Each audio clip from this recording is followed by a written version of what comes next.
അക്ഷങ്ങൾ കരുക്കൾ പക്ഷികളായി വന്ന് മുണ്ട് കൊത്തിപ്പറിച്ചു കൊണ്ടുപോയി എന്നുള്ള വർണ്ണന യഥാർത്ഥത്തിൽ ഈ ദ്യൂതവ്യസനത്തിൻ്റെ തീവ്രതയെ കാണിക്കാനുള്ള ആലങ്കാരിക പ്രയോഗമാണ്. അങ്ങനെ സംഭവിക്കുമെന്നല്ല അതിൻ്റെ അർത്ഥം, അങ്ങനെ സംഭവിച്ചു എന്നുമല്ല. അതാണ് ആ അധ്യവസായ കൽപ്പനയുടെ, സാധാരണ വാക്കുപയോഗിച്ച് പറഞ്ഞാൽ അലങ്കാര കൽപ്പനയുടെ വാച്യമായ അർത്ഥം. ആ ദ്യൂതവസനം കൊണ്ട് ഉണ്ടായ ദുഃഖം, ഒരു മനുഷ്യൻ ചൂതുകളിയിലേക്ക് പ്രവേശിച്ചാൽ, ദേവനത്തിലേക്ക് പ്രവേശിച്ചാൽ, അങ്ങനെ പ്രവേശിക്കുന്ന മനുഷ്യൻ എത്രമാത്രം ആ ദ്യൂതത്തിലേക്ക് മുങ്ങിത്താണ് അയാളുടെ ആത്മാവിനെ പോലും പണയം വയ്ക്കും എന്നതിൻ്റെ ഏറ്റവും ഗംഭീരമായ ബഹു അർത്ഥരടിതമായ ഒരു വർണ്ണനയാണത്. വാച്യാർത്ഥത്തിൽ പറഞ്ഞാൽ ഈ സൗന്ദര്യം കിട്ടില്ല. വാച്യാർത്ഥത്തിൽ പറഞ്ഞാൽ അതിൻ്റെ അർത്ഥത്തെ മുഴുവനും ഉൾക്കൊള്ളാൻ കഴിയാത്തത് കൊണ്ട് വാച്യാർത്ഥ ഭിന്നമായ മറ്റൊരു ആലങ്കാരിക ഭാഷയിലൂടെ അത് വർണ്ണിക്കണം എന്നുള്ള കലാപരമായ സമാലോചനയിൽ നിന്നാണ് കരുക്കളെ പക്ഷികളാക്കി സങ്കല്പിക്കാം എന്ന ചിന്ത വ്യാസനുണ്ടായത്. എന്നുവെച്ചാൽ കരുക്കൾ ജീവനുള്ള മനുഷ്യനെ അപകടപ്പെടുത്തത്തക്ക വിധത്തിൽ ചൈതന്യവത്താണെന്നാണ്. മനുഷ്യൻ്റെ ബുദ്ധിയെ, ആലോചനയെ, അവൻ്റെ കർമ്മശേഷിയെ, അവൻ്റെ ദീർഘദർശനത്തിനുള്ള ശക്തിയെ, ഇവയെ എല്ലാത്തിനെയും വിഴുങ്ങാൻ ഈ കരുക്കൾക്ക് സാധിച്ചു. അല്ലെങ്കിൽ ഇത് ചെവിക്കൊള്ളാതിരുന്നാൽ മതി. ചെവിക്കൊള്ളണം എന്ന് നിയമമുണ്ട് എന്നത് ശരിയാണ്. അത് ചൂതുകളി ചെവിക്കൊള്ളണമെന്നല്ല, ചൂതുകളിക്കുള്ള ആഹ്വാനം ചെവിക്കൊള്ളണമെന്നല്ല. ഒരു രാജാവ് മറ്റൊരു രാജാവിനെ ഏതെങ്കിലും ഒരു മത്സരത്തിന് ക്ഷണിച്ചാൽ ആ മത്സരത്തിനുള്ള ക്ഷണം രാജാവ് നിരസിക്കാൻ പാടില്ല എന്നത് ഒരു പാരമ്പര്യമാണ്, അലിഖിതമായ ഒരു ശാസനമാണ്. അതുകൊണ്ട് എല്ലാവരും, സാമാന്യത്തിന് മുകളിലുള്ള എല്ലാ രാജാക്കന്മാരും, പൗരുഷമുള്ള രാജാക്കന്മാരാരും അത് സ്വീകരിക്കാതിരിക്കുകയില്ല. അതൊരു ലിഖിത നിയമമല്ല, പക്ഷേ അലിഖിത നിയമവും എല്ലാവരും പാലിച്ചു പോരുന്നതുമാണ്. അങ്ങനെയാണ് ഈ ആഹ്വാനം ചെയ്താൽ ആ ആഹ്വാനത്തെ അനുകൂലിക്കും, ആഹ്വാനത്തെ അനുസരിക്കും എന്ന് ധർമ്മപുത്രനും പറയുന്നുണ്ട്. അതുകൊണ്ടാണ് എനിക്ക് ചൂത് കളിക്കേണ്ടി വന്നത്. ചൂതുകളുടെ ദോഷത്തെക്കുറിച്ച് ഞാൻ ബോധവാനല്ലാഞ്ഞത് കൊണ്ടല്ല എന്ന് ഭീമനോട് പറയും, പാഞ്ചാലിയോട് പറയും, സഹോദരന്മാരോട് എല്ലാവരോടും പറയും. ആഹ്വാനത്തെ മാനിച്ചില്ലെങ്കിൽ, അതിനനുസരിച്ച് പ്രതികരിച്ചില്ലെങ്കിൽ പൗരുഷമില്ലാത്ത രാജാവാണെന്നാണ് അർത്ഥം. ഒരു രാജാവ് പൗരുഷഹീനനാണ് എന്ന് പറയുന്നത് പോലെ അദ്ദേഹത്തിനും അദ്ദേഹത്തിൻ്റെ കുലത്തിനും അദ്ദേഹത്തിൻ്റെ രാഷ്ട്രത്തിനും അദ്ദേഹം ഭരിക്കുന്ന ജനങ്ങൾക്കും അപകീർത്തികരമായിട്ട് മറ്റൊന്നില്ല. നാം ഇന്നത്തെ സാഹചര്യത്തിൽ നിന്നുകൊണ്ട് അത് കാണാൻ ശ്രമിക്കുമ്പോഴാണ് ഇതിലെന്താണ് ഇത്ര വളരെ ഒരു ആഹ്വാനത്തെ സ്വീകരിക്കേണ്ടത്, ഇത്ര വളരെ കർത്തവ്യപരമായ ഒരു സംഗതിയായി ഇദ്ദേഹം കരുതുന്നതെന്ന് നമുക്ക് തോന്നും. കാരണം ഇന്ന് അങ്ങനെ ഒരു സങ്കല്പമേ ഇല്ല, നേതാക്കന്മാർക്കുമില്ല, രാഷ്ട്രീയ നേതാക്കന്മാർക്കുമില്ല, സാമുദായിക നേതാക്കന്മാർക്കുമില്ല, ആർക്കുമില്ല. വെല്ലുവിളി സ്വീകരിക്കണമെന്നില്ല.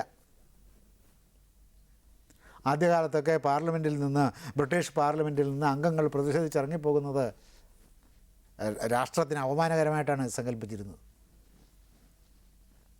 പാർട്ടിക്ക് അകീർത്തികരവും രാഷ്ട്രത്തിൻ്റെ അഭിമാനത്തെ വ്രണപ്പെടുത്തുന്നതുമായിരുന്നു. അതുകൊണ്ട് അങ്ങനെ പോകാതിരിക്കാൻ അങ്ങേയറ്റം ശ്രമിക്കുമായിരുന്നു. ഇന്നോ ഈ വാതിക്കൽ കൂടി ഇറങ്ങിപ്പോയിട്ട് അങ്ങേ വാതിക്കൽ കൂടി തിരിച്ചു കയറും. അതെല്ലാം ഒരു പൂജാക്രമമായിട്ട് മാറിയിരിക്കുകയാണ്. നിയമസഭകളുടെ കൂടലിലെ അനിവാര്യമായ അനുഷ്ഠാനങ്ങളുടെ നിലയിലേക്ക് അവയ്ക്കൊക്കെ ഒരു ഉയർച്ച കിട്ടിയിരിക്കുന്ന കാലത്ത് നിന്നുകൊണ്ട്, അത്തരം ഒരു രാഷ്ട്രീയ കാലാവസ്ഥ നിലനിൽക്കുന്ന സമൂഹത്തിൽ നിന്നുകൊണ്ട്, രാജ്യത്ത് നിന്നുകൊണ്ട് പ്രാചീനമായ ഈ ആഹ്വാനത്തെ സ്വീകരിക്കുക എന്ന് പറയുന്ന പരമമായ കർത്തവ്യത്തെ സ്വീകരിച്ച രാജാക്കന്മാരുടെ പ്രവൃത്തിയെ അത്ര അനുസരിക്കേണ്ടതായ അനുസരണപരമായ ഒരു പ്രവൃത്തിയായി നാം കാണാത്തത് നമ്മുടെ ഇന്നത്തെ രാഷ്ട്രീയ കാലാവസ്ഥ കാരണമാണ്. എന്ന് വെച്ചാൽ അതിൻ്റെ അർത്ഥം ചൂതുകളിക്കുള്ള ആഹ്വാനത്തെ സ്വീകരിക്കണമെന്നല്ല, ഏതാഹ്വാനവും സ്വീകരിക്കണമെന്നാണ്, ഏത് വെല്ലുവിളിയെയും സ്വീകരിക്കണമെന്നാണ്, ഏത് വെല്ലുവിളിയെയും നേരിടണമെന്നാണ്. അപ്പോൾ ചൂതിനെ ക്ഷണിക്കുന്നതും ഒരു വെല്ലുവിളിയാണ്.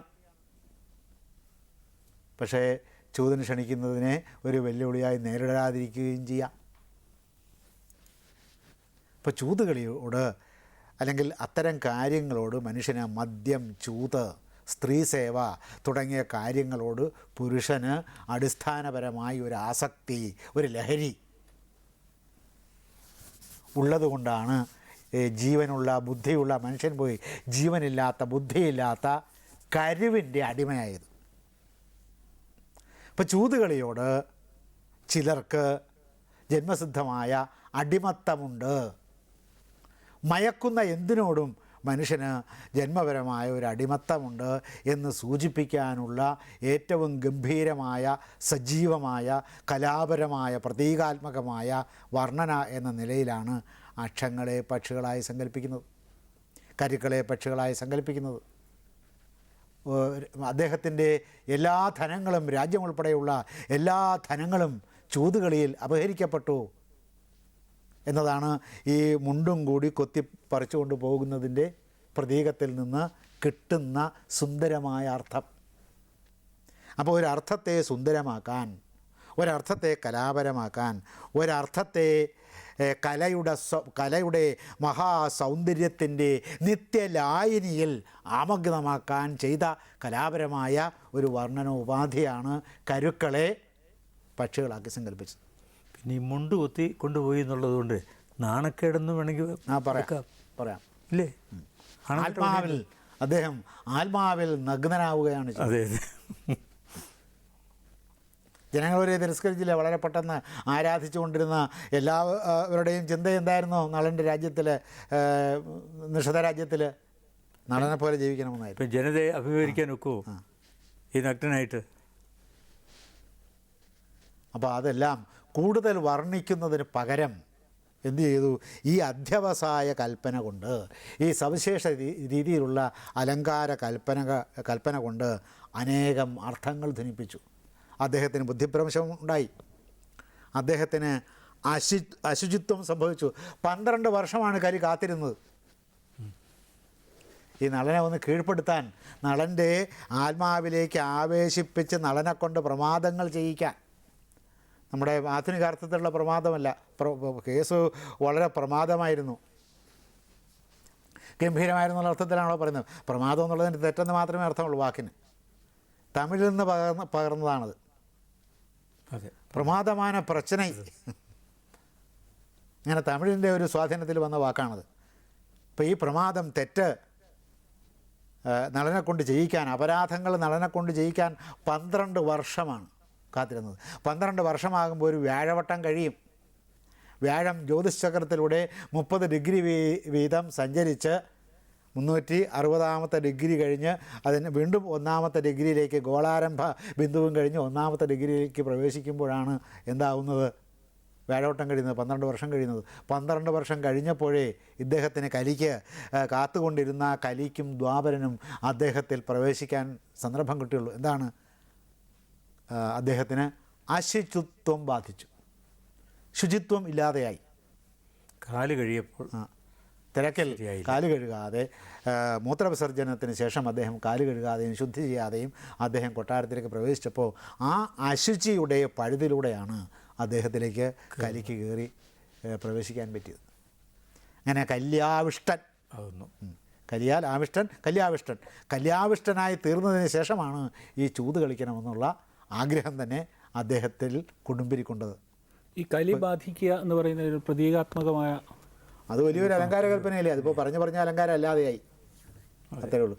ഒരു സാധാരണ യൂസേജായി പോയി. അതിപ്പോൾ നമ്മുടെ കലിയുഗം പോലും ആ കലിയെ കൊണ്ട്, ആ കലിയാണ്. നമുക്ക് കലി കയറി എന്ന് പറയുന്ന കലിയും അത് തന്നെയാണ്. കലി പ്രവേശിച്ചു എന്നുള്ളതാണ് മലയാളത്തിലെ വാക്ക് പറയുന്നത് മാത്രമേ ഉള്ളൂ. കലി കയറി എന്നല്ല. അപ്പം കലി ക്രോധമാണ്, കലി പ്രമാദമാണ്, കലി തമോ ഗുണത്തിൻ്റെ മൂർത്തിയാണ്, തമോ മൂർത്തിയാണ് കലി. ഇപ്പം കലി കയറി എന്നാൽ പിന്നെ ചെയ്യുന്നതെല്ലാം തെറ്റായിരിക്കും, അന്ധതയാണ്. കലിത്വം ഈസ് ഈക്വൽ ടു അന്ധത. കലിത്വം ഈസ് ഈക്വൽ ടു അജ്ഞത. കലിത്വം ഈസ് ഈക്വൽ ടു ലോഭ, ക്രോധ, മത, മോഹ, മാത്സര്യാദികൾ. അതെൻ്റെ സൈന്യമാണെന്ന് പറയുന്നുണ്ട്, കലി തന്നെ പറയുന്നുണ്ട്. ഇതൊക്കെയാണ് കലിയുടെ സൈന്യമായിട്ട് സങ്കല്പിച്ചിരിക്കുന്നത്. ഇപ്പോൾ ശുചിത്വമില്ലായ്മ ബാധിച്ചു എന്ന് പറഞ്ഞാൽ അദ്ദേഹത്തിന് ജീവിതത്തിൻ്റെ സുഖത്തിൽ മുഴുകി അദ്ദേഹം താൻ പരമ്പരാഗതമായി ചെയ്തു പോയിരുന്നിരുന്ന ആചാര പദ്ധതികളിൽ നിന്ന് വിമുക്തനായി എന്നർത്ഥം. ആചാരങ്ങളോട് താല്പര്യം കുറഞ്ഞു, ചിട്ടകളോട് താല്പര്യം കുറഞ്ഞു, ധർമ്മബോധത്തിൽ താല്പര്യം കുറഞ്ഞു, പ്രജാവാത്സല്യത്തിൽ താല്പര്യം കുറഞ്ഞു, പ്രജാപരിപാലനത്തിൽ താല്പര്യം കുറഞ്ഞു, തൻ്റെ പ്രാർത്ഥനയിൽ താല്പര്യം കുറഞ്ഞു, തൻ്റെ നിഷ്ഠകളിലെല്ലാം താല്പര്യം കുറഞ്ഞു.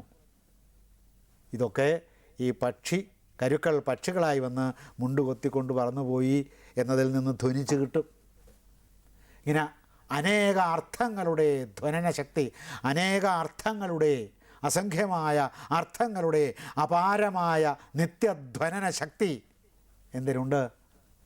ഈ അലങ്കാര കൽപ്പനയ്ക്ക്, അല്ലെങ്കിൽ അതിൻ്റെ ശരിയായ സാങ്കേതികമായ രീതിയിൽ പറഞ്ഞാൽ ഈ അധ്യവസായ കൽപ്പനയ്ക്കുണ്ട്, ഈ മെറ്റോണമിക് യൂസേജിനുണ്ട്. മെറ്റോണമിയാണത്. അധ്യവസായം എന്ന് പറഞ്ഞാൽ മെറ്റോണമിയാണ്. ഒരു ഭാഷയെ മെറ്റോണമിയാക്കി മാറ്റുകയാണ്.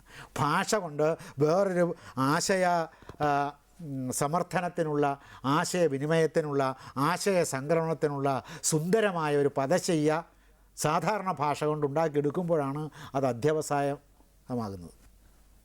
ആന്ത്രോപോളജിക്കൽ ലിംഗ്വിസ്റ്റിക്സ് എന്ന ഗ്രന്ഥത്തിൽ ലെവി സ്ട്രോസ് ഇത്തരം അർത്ഥങ്ങൾ ഉണ്ടാക്കുന്ന മനോഹരമായ സാഹിത്യത്തിൽ, മനോഹരമായ സാധാരണ ഭാഷയിൽ നിന്ന് അതീതമായ മെറ്റാ ലിംഗ്വിസ്റ്റിക് ആയ അർത്ഥം ഉണ്ടാക്കിയെടുക്കാൻ ഭാഷയെ ഏത് തരത്തിൽ ചമൽക്കരിക്കണം എന്നതിനെ സംബന്ധിക്കുന്ന ഒരു സാന്ദർഭികമായ ആലോചനയുണ്ട്. ഭാരതത്തിലത് സാന്ദർഭികമായ ആലോചനയല്ല.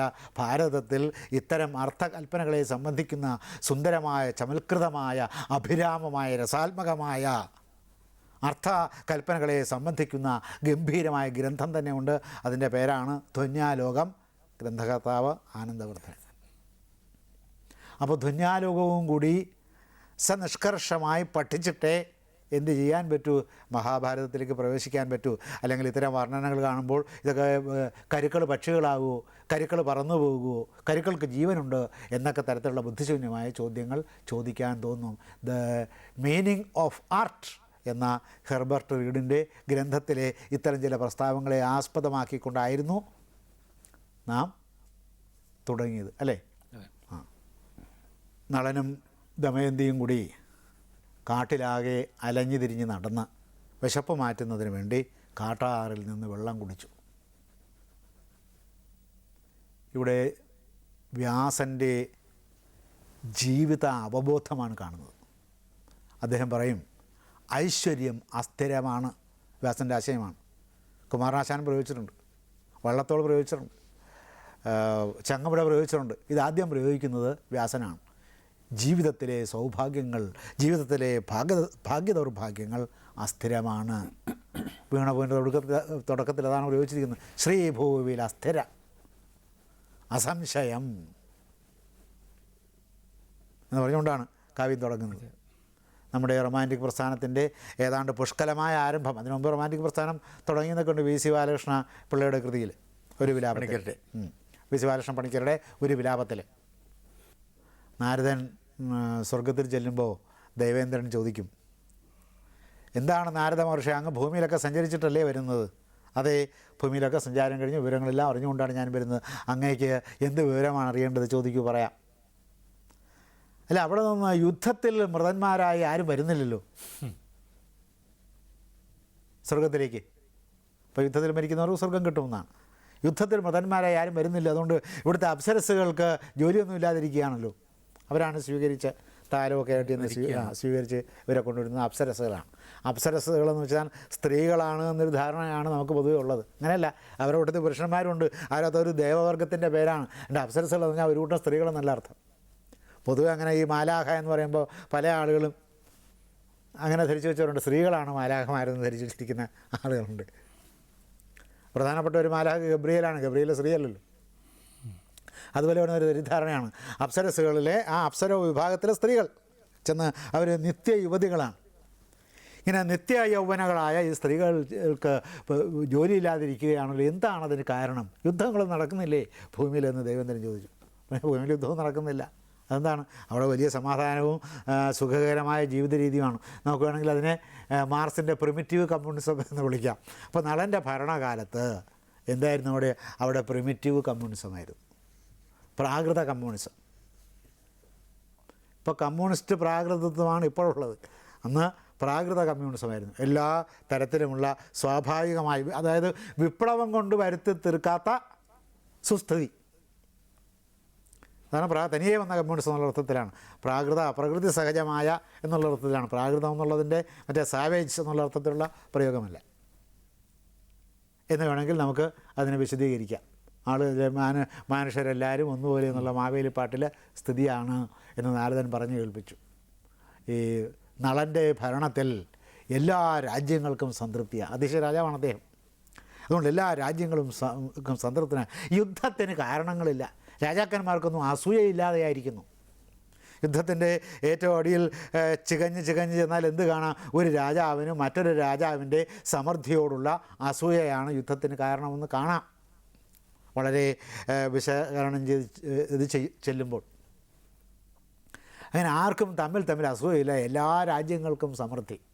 മഗധയ്ക്ക് സമൃദ്ധി. നിഷധത്തെ ചമ്പുലത് വളരെ ഭംഗിയായിട്ട് വർണ്ണിക്കുന്നുണ്ട്.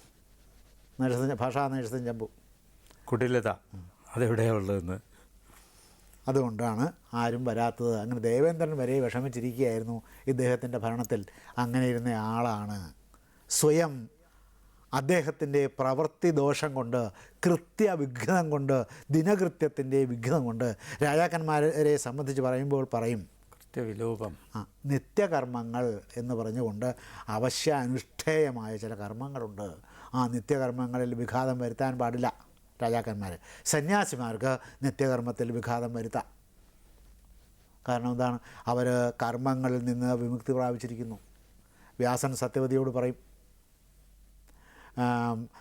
ചക്രവർത്തി ലക്ഷണം തികഞ്ഞ പുത്രൻ ജനിക്കില്ലേ അംബികയിൽ? ഇല്ല. ഒരു കുശലമില്ലാതെയാണ് വ്യാസൻ അത് പറയുന്നത്. അദ്ദേഹത്തെ നിയോഗിച്ചിരിക്കുന്നത് ചക്രവർത്തി ലക്ഷണം തികഞ്ഞ പുത്രനെ ഉൽപ്പാദിപ്പിക്കുന്നതിന് വേണ്ടിയാണ്. അത് സമ്മതിച്ചിട്ട് പോയതാണ് അദ്ദേഹം. തിരിച്ചു വന്നിട്ട് പറയുന്നത് ചക്രവർത്തി ലക്ഷണം തികഞ്ഞ പുത്രൻ ജനിക്കില്ല. അതെന്താ പിന്നെ എങ്ങനെയുള്ള പുത്രൻ ജനിക്കും? നിന്നെ പറഞ്ഞയച്ചത് അതിനായിരുന്നല്ലോ മോനെ.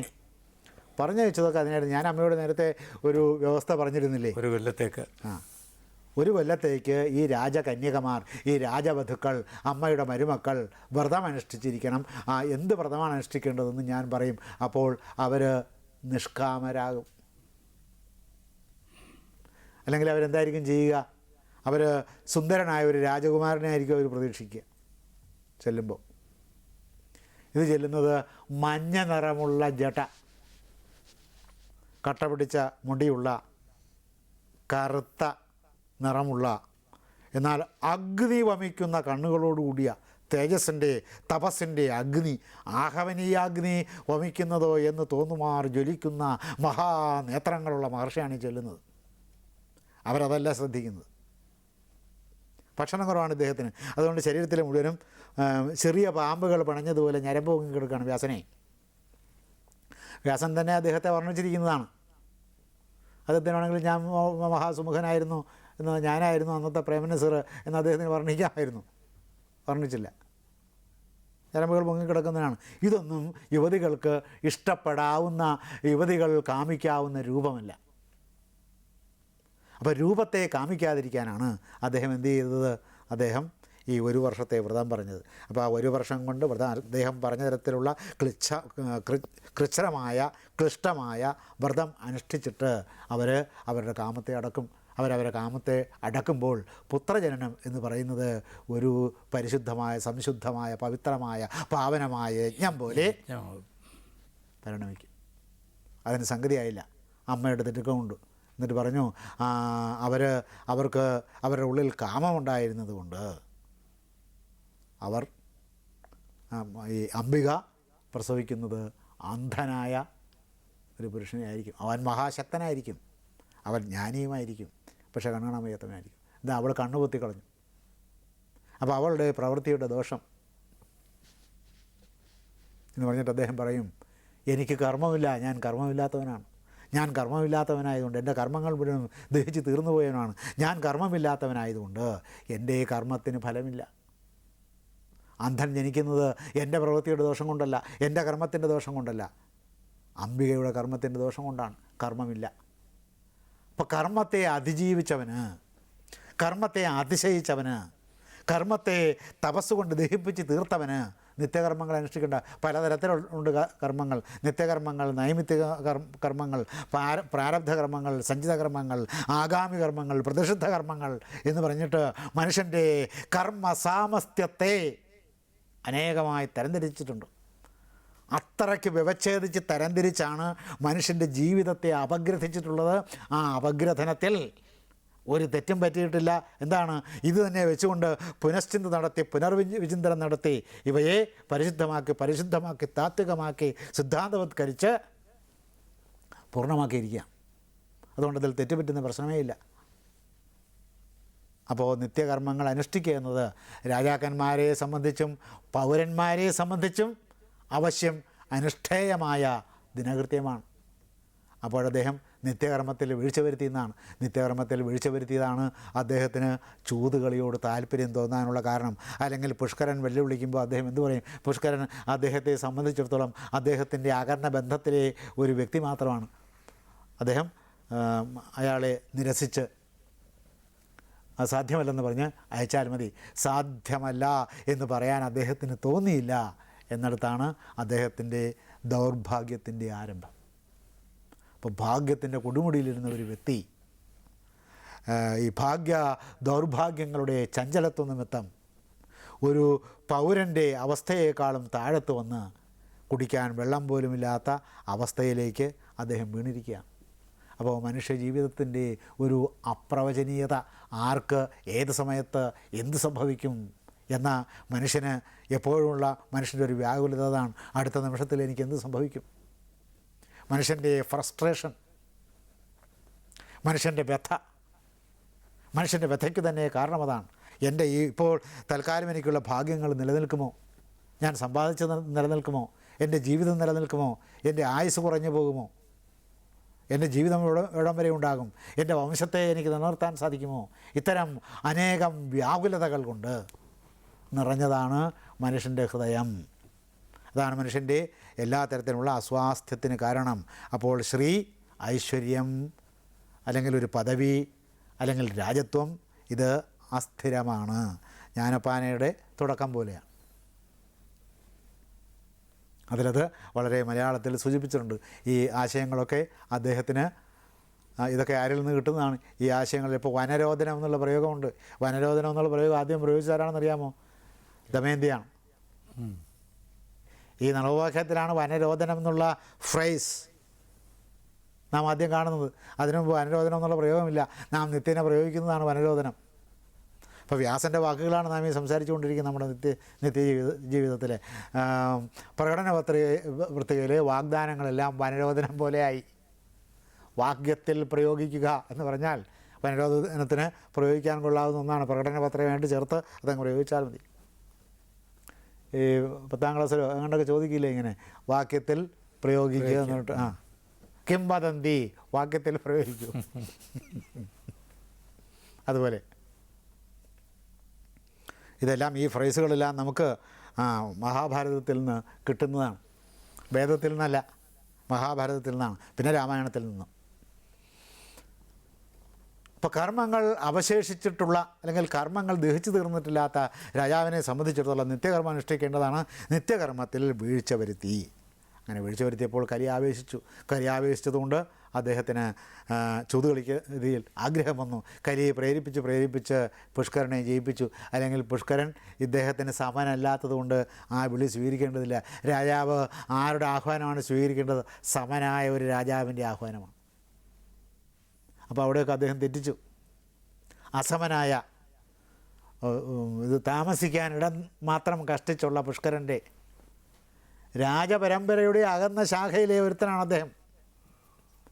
അങ്ങനെ പറഞ്ഞ് കുറേ ദിവസം ഇരുന്ന് പറഞ്ഞാൽ അദ്ദേഹത്തെയും സഹോദരനായിട്ട് കണക്കാക്കാം. അപ്പോൾ അത് യൂണിവേഴ്സൽ ബ്രദർഹുഡിൻ്റെ അടിസ്ഥാനത്തിൽ ഇദ്ദേഹം സഹോദരനാവുള്ളൂ. സർവ്വജീവി സാഹോദര്യത്തിൻ്റെ കൂട്ടത്തിൽ വരുമ്പോഴാണ് പുഷ്കരൻ അദ്ദേഹത്തിൻ്റെ സഹോദരനാകുന്നത്. വേറെ ഒരു ബന്ധവുമില്ല അവർ തമ്മിൽ. അങ്ങനെ ഒരു സാധാരണ മനുഷ്യൻ്റെ വെല്ലുവിളി, ചൂത് കളിക്കാനുള്ള വെല്ലുവിളി സ്വീകരിക്കണമെന്ന് ഇദ്ദേഹത്തിന് തോന്നിയത് തന്നെ ഈ കലിയുടെ ആവേശം കൊണ്ടാണ്. അപ്പോൾ കലി ആവേശിച്ചു എന്ന് പറഞ്ഞാൽ എന്താണ് അർത്ഥം? കലി ആവേശിച്ചു എന്ന് പറഞ്ഞാൽ അദ്ദേഹത്തിൻ്റെ ജീവിതത്തിലെ ചിട്ടകളിൽ ശ്രദ്ധ കുറഞ്ഞെന്ന് മാത്രമേ അർത്ഥമുള്ളൂ. എന്നിട്ട് പുറത്തുനിന്നൊരു കലി വന്നതല്ല അത്. പുറത്തിൻ്റെ കലി വന്നതാണെന്നും അർത്ഥമുണ്ട്, അകത്തുനിന്ന് തനിയെ കലിയുണ്ടായതാണെന്നും അർത്ഥമുണ്ട്. എപ്പോഴാണ് അകത്തുനിന്ന് കലിയുണ്ടാകുന്നത്? അകത്തുനിന്ന് കലിയുണ്ടാകുന്നത് ഒരുത്തൻ ക്രോധവശനാകുമ്പോഴാണ്. എപ്പോഴാണ് ക്രോധവശനാകുന്നത്? അവനവൻ്റെ ചിട്ടകളും പ്രാർത്ഥനകളും ധ്യാനവും മനനവും എല്ലാം തെറ്റിക്കുമ്പോഴാണ്. അപ്പോൾ അദ്ദേഹത്തിൻ്റെ പതനത്തിന് ആര് തന്നെ കാരണക്കാരൻ? അദ്ദേഹത്തിൻ്റെ പതനത്തിന് യഥാർത്ഥത്തിൽ ദാർശനികമായി നാം അപഗ്രഥിക്കുമ്പോൾ അദ്ദേഹം തന്നെ കാരണക്കാരനാണ്. അദ്ദേഹത്തിൻ്റെ പതനത്തിന് കലി പുറത്തുള്ള ഒരു ബാഹ്യവസ്തുവല്ല, ഒരു ബാഹ്യജീവിയല്ല, ഒരു ബാഹ്യ പ്രതിഭാസമല്ല. പിന്നെതാണ് കലി മനുഷ്യൻ്റെ മനസ്സിൽ ജന്മനാ സ്ഥിതി ചെയ്യുന്നു. ആ കലിയെ നാം നമ്മുടെ ജീവിതത്തിലെ ചിട്ടകൾ കൊണ്ട് അമർച്ച വരുത്തിയിട്ടിരിക്കുകയാണ്. ആ ചിട്ടകൾ തെറ്റിക്കുമ്പോൾ കലി പോകും. ഈ നളനെ കലി ബാധിക്കുന്നില്ലേ? വിധിക്ക് പങ്കൊന്നുമില്ലേ? ഇല്ല. വിധി എന്ന് വെച്ചാൽ എന്താണ്? നമ്മുടെ പൂർവ്വകർമ്മങ്ങളാണ് വിധി. അതാണ് വിധി. അല്ലാണ്ട് ദൈവം ഒന്നും വിധിക്കുന്നില്ല, ആർക്കും എതിരായിട്ടൊന്നും വിധിക്കുന്നില്ല. ദൈവം ആർക്കും എതിരല്ല. നാം ചെയ്തിട്ടുള്ള പൂർവ്വകർമ്മങ്ങളുടെ ഫലം അനുഭവിക്കാനാണ് വീണ്ടും ജനനം ഉണ്ടാകുന്നത്. വീണ്ടും ജനിക്കുന്നുമില്ല, പൂർവ്വജന്മവും ഇല്ല എന്ന് വേണമെങ്കിൽ നമുക്ക് വാദിച്ച് നിൽക്കാമെന്ന് മാത്രമേ ഉള്ളൂ. അങ്ങനെ വാദിക്കാം, അതിൽ തിരക്കേടൊന്നുമില്ല.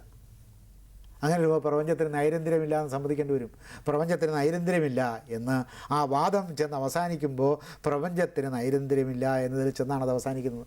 പ്രപഞ്ചത്തിന് നൈരന്തര്യമില്ല എന്ന് ശാസ്ത്രം എന്ന് വെച്ചാൽ ഫിസിക്സ് സമ്മതിക്കുന്നില്ല. അപ്പോൾ അങ്ങനെ വാദിച്ചു വന്നാൽ ചെന്ന് തലയും കുത്തി വീഴും. അങ്ങനെ വാദിക്കുന്നയാൾ അബദ്ധത്തിൽ ചെന്ന് ചാടും. വാദത്തിൻ്റെ അവർ തന്നെ ഉന്നയിക്കുന്ന വാദത്തിൽ അടങ്ങിയിരിക്കുന്ന പഴുതുകളുടെ ഏകോപിതമായ ഗർത്തത്തിൽ ചെന്ന് പതിക്കും. അതാണ് പ്രശ്നം. ഇത് വാദത്തിന് എന്തൊക്കെ വേണ്ടി വരും അതൊന്നും അറിഞ്ഞുകൂടാതെയാണ് പലരും വാദിക്കുന്നത്. വാദത്തിന് ആദ്യം ഒരു ഹൈപ്പോത്തീസിസ് വേണം. ഇപ്പോൾ വാദിക്കുന്ന ഒരാളിനോട് എന്താണ് ഈ വാദത്തിന് വേണ്ടി നിങ്ങൾ പ്ലേസ് ചെയ്യുന്ന, നിങ്ങൾ വയ്ക്കുന്ന, നിങ്ങൾ സമർപ്പിക്കുന്ന ഹൈപ്പോത്തീസിസ്? ആ ഹൈപ്പോത്തീസിസ് സബ്ജക്റ്റ്, പ്രഡിക്കറ്റ് എന്ന നിലയിൽ ആഖ്യം, ആഖ്യാതം, വിശേഷണം എന്നിവയോടുകൂടി നിങ്ങൾ പ്രസ്താവിക്കുക എന്ന് പറയുമ്പോൾ തന്നെ ഒരുമാതിരി ആകുലതയാകും ഈ വാദിക്കാൻ വരുന്നയാളിന്.